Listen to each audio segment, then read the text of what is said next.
Hi, this is Vince Ridey, the internet's non-genre music nerd. Some time ago, a neighbour lent me the CD No Deal by the Belgian singer Mélanie de Viaggio, and I've taken great interest in her ever since. The problem I have with jazz is when it sounds like jazz, and one could label No Deal as jazz. But for me, there are too many influences from indie rock and contemporary classical to pigeonhole it so easily.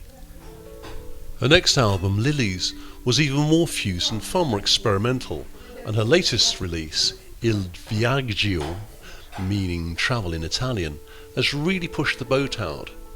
It's actually a double CD. The first, Lay Your Ear to the Rail, is an idea I've currently been working on myself, a collection of ambient songs. They're invariably slow, and the attention is less on melody than textures produced by a great variety of sound sources, including guitars, synths and samples. The second CD, The Chaos Azure, is mostly instrumental and even more decisively ambient. It's again about 40 minutes long but consists of only two pieces.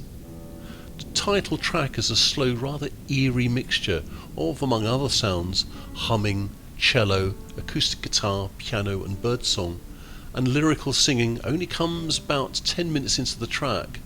For me though, the other piece, Alba, is a more substantial work of art. Again, there are birdsong and humming, but what dominates the piece is a treated flute playing only two notes.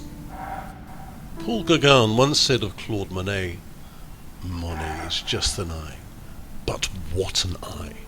The same could be said of these two notes, but what two notes?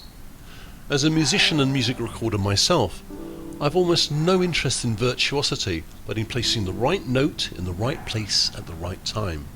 What I find most impressive here is that de Viaggio physically plays these notes repeatedly, so each phrase is slightly different, making the work wonderfully rich and organic. What's most impressive of Il Viaggio as a whole is her enormous shift in direction, and let me be perfectly clear about this, she doesn't give a flying fuck what people think. Wanting her to return to jazz would be like Radio to go back to the grungy rock sound of their first three albums. Il Viaggio is the greatest left field turn since Kid A, and I thank Mélanie de Viaggio and Radiohead for having the confidence and courage to make them. I thank you for listening, welcome any comments, and Mélanie de Viaggio's Il Viaggio. Lay your ear to the rail. The track ends without warning.